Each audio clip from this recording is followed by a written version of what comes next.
السلام عليكم أصدقائي، نتمنى تكونوا بخير وعلى خير. اليوم إن شاء الله جبت لكم وصفة جديدة بالنسبة للناس اللي كيعانيوا من تشققات ديال الأقدام.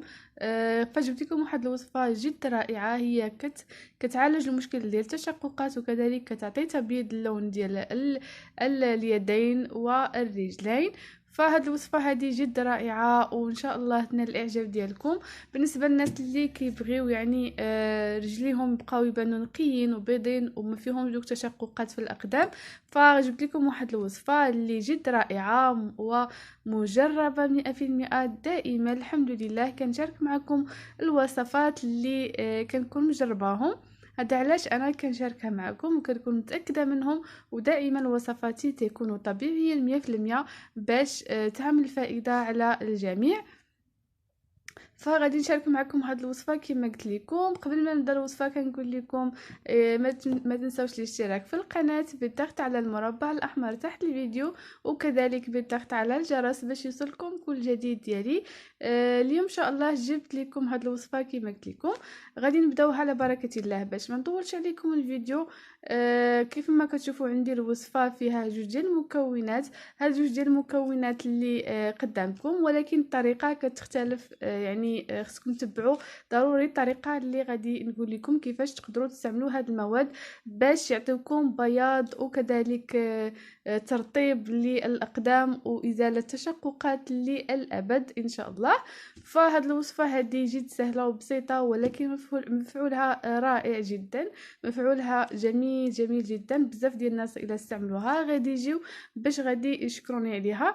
غادي نبداو ان شاء الله الوصفه على بركه الله. كيف ما كتشوفوا عندي هنايا زيت جوز الهند، وهو مكون اساسي في هذه الوصفه هذه اللي ضروري خصو يكون في هذه الوصفه. ما خصناش نبدلوه باي زيت ثاني لانه هو اللي كيخدم لنا على في هذه الوصفه هذه. كذلك غنزيدو عليه المكون الثاني اللي هو الخل. هذا الخل الطبيعي يعني اللي تيباع في جميع المحلات، يعني خل عادي ماشي خل تفاح او لا، خل عادي جدا اللي كنستعملوه في السلطات. غادي نبداو الوصفه على بركه الله. غادي ناخذوا واحد الملعقه كبيره من زيت جوز الهند بهذه الطريقه كيف ما كتشوفوا، لانه هو دايب بهذه الطريقه. ناخذوا ملعقه كبيره بهذه الطريقه. غادي ناخذوا ملعقه كبيره، نزيد شويه لان الملعقه ما هزات ليش مزيان. فتقريبا ملعقه كبيره ديال زيت جوز الهند بهذه الطريقه. وغادي ناخذوا القليل من الخل، يعني بعض القطرات من الخل بهذه الطريقه، واحد 5 ديال القطرات ديال الخل. وغادي نديروه بهذه الطريقه مع زيت جوز الهند. نخلطوا العناصر مع بعضياتها باش تجانس بهذه الطريقه. البنات هذه الوصفه هذه ان شاء الله غادي تلقاو عليها غتلقاو عليها واحد الراحه، لان هاد الوصفه هذه كتعطي 100% تبييض للرجلين وكذلك تبييض اليدين. وكذلك البنات ستعطي المهم في هذه الوصفه انها كتعالج تشققات ديال الرجلين وكذلك تشققات ديال اليدين، لان كاينين بعض الناس اللي كيكون عندهم تشققات حتى في اليدين ديالهم. فهاد الوصفه هذه كتحيد هذيك التشققات وكتخلي الجلد رطب وزوين وفيه واحد النضاره وبيض. اللون ديالو يعني ابيض، يعني كيتفتح اللون ديالو. غير تبعوها، الوصفه رائعه. فكتشوفوا انني هاد الوصفات هادو كلهم غادي نستعملهم اللي كنوريكم هاد الايام، لان سال الصيف كما كنقولوا. ملي كيسالي الصيف خصنا يعني كيف ما تيقولوا نعتنيو بنفسنا، نعتنيو بالبشره ديالنا باش ترجع كيف ما كانت. فبما انه انتهى فصل الصيف فبديت كندير هاد الوصفات باش نحيد هذاك اللون اللي خديت ديال الصيف. كيف ما كتشوفوا اللون ديال اليديه ولا اسمر لان الصيف والبحر، فلهذا فبديت عاوتاني بديت في هاد الوصفات اللي لتفتيح اللون ديال البشره وكذلك لازاله التشققات الجلد وشحوب الجلد، يعني بزاف ديال الاشياء والاستمرار كذلك. فلهذا بديت هاد الوصفات الطبيعيه باش نقدر نتخلص من هذا المشكل هذا وكنشاركها معكم، يعني ما كنبخلش عليكم، كنشارك معكم هاد الوصفات هذه.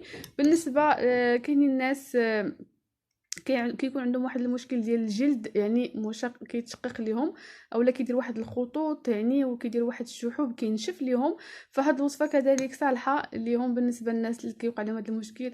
اكثريه الناس كيكون عندهم مشكل في الركب وفي الاكواع. ف هاد الوصفه هذه غترطب لكم ديك المنطقه وغتفتح اللون ديالها، اللون البشره ديالها كذلك، وغتحيد دوك التشققات ودوك الشحوب اللي كاينه في ديك المنطقه وداك السواد، غادي تخلصوا منه نهائيا ان شاء الله باذن الله. هاد الوصفه هذه كتصلح لبزاف ديال الاشياء اللي كتعالجهم. فلهذا شاركتها معكم. واكيد كما قلت لكم كتصلح للرجلين، تشققات، تفتيح للبشره، اليدين كذلك، تشققات اليدين كذلك كتساعد على تفتيح لون البشره كما قلت لكم ديال اليدين ديال اي منطقه. وكذلك كتعطينا ترطيب رائع جدا جدا جدا جدا.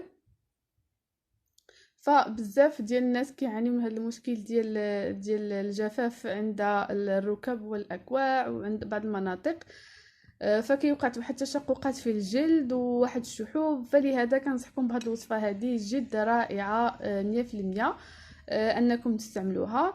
بالنسبه كذلك للناس اللي عندهم هذا المشكل هذا كنصحكم انكم تشربوا الماء بزاف بزاف بزاف. تحاولوا انكم تكثروا من شرب الماء، لان شرب الماء يعني مهم جدا للبشره وجمال البشره.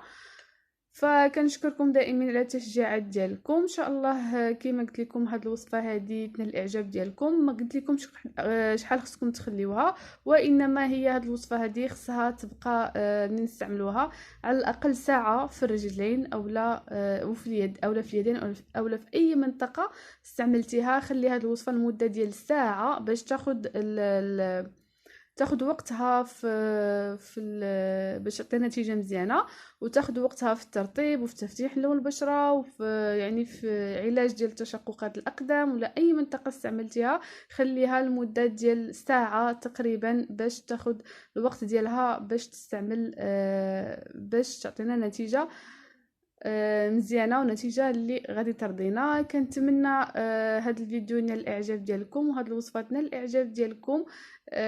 كما قلت لكم ما تنساوش الاشتراك في القناه بالضغط على المربع الاحمر تحت الفيديو، وكذلك بالضغط على الجرس باش يوصلكم كل جديد ديالي.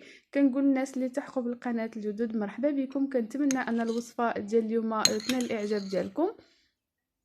ان شاء الله غادي نتلاقاو في فيديوهات جديده ووصفات جديده ان شاء الله. يعني هاد الوصفه هذه شاركت معكم اليوم كنتمنى تنال الاعجاب ديالكم وغادي تعجبكم انا متاكده ان شاء الله، وغادي تجيو تشكروني عليها لان الوصفه مجربه 100%. ماشي اول مره غنستعملها ولكن هذا المره الثانيه. يعني استعملتها العام اللي فات من سال الصيف، وهذا العام كذلك غادي نستعملها باش تحيد ليا كاع داك الشحوب اللي خديت من اشعه الشمس ومن البحر ومن من يعني فصل الصيف. فهذيك المشاكل كلها كتحلها لي هذه الوصفه هذه. داكشي علاش شاركتها معكم هذه المره هذه، لان داك العام اللي فات كنت كنجرب فيها ما قدرتش نشاركها معكم لان ما كنتش كنعرف النتيجه ديالها. ولكن منين شفت النتيجه ديالها على داك الصيف اللي فات فقررت هذا العام ان شاء الله في هذا الصيف هذا نشاركها معكم من سال الصيف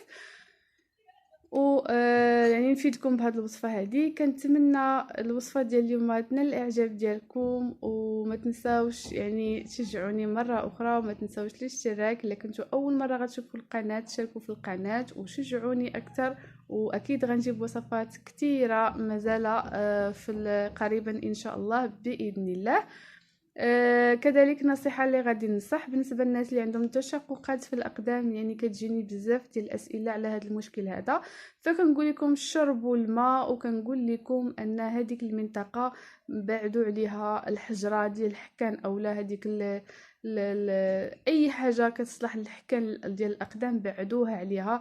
هذاك هما اللي كيخليو هذا المشكل ديال تشققات الاقدام. رجلين ديالنا نحاولوا نغسلوهم كيف ما غنغسلوا الوجه ديالنا، لان الاقدام ديالنا حتى هما راهم حساسين. غادي نستعملوهم بحال اللي غادي نستعملوا البشره ديالنا ديال الوجه، نعتنيو بها بديك الطريقه، لان حتى هي منطقه حساسه جدا جدا جدا. فالاقدام ديالنا حتى هما خصنا نعتنيو بهم باش يبانوا اكيد في يعني مزيانين، وكذلك حتى الصحه ديال الجلد ديالنا. وملي كنلبسوا هكا صنداله ولا شي حاجه كتبان الاقدام ديالنا نظاف، ويعني وما فيهمش دوك القشور وما فيهمش دوك المشاكل كلها. كنتمنى ان الفيديو ديال اليوم ينال الاعجاب ديالكم. ان شاء الله نتلاقاو في فيديوهات جديده باذن الله، وشكرا لكم دائما على التشجيعات ديالكم، والى اللقاء وبالتوفيق ان شاء الله، ودخول مدرسي جيد ان شاء الله.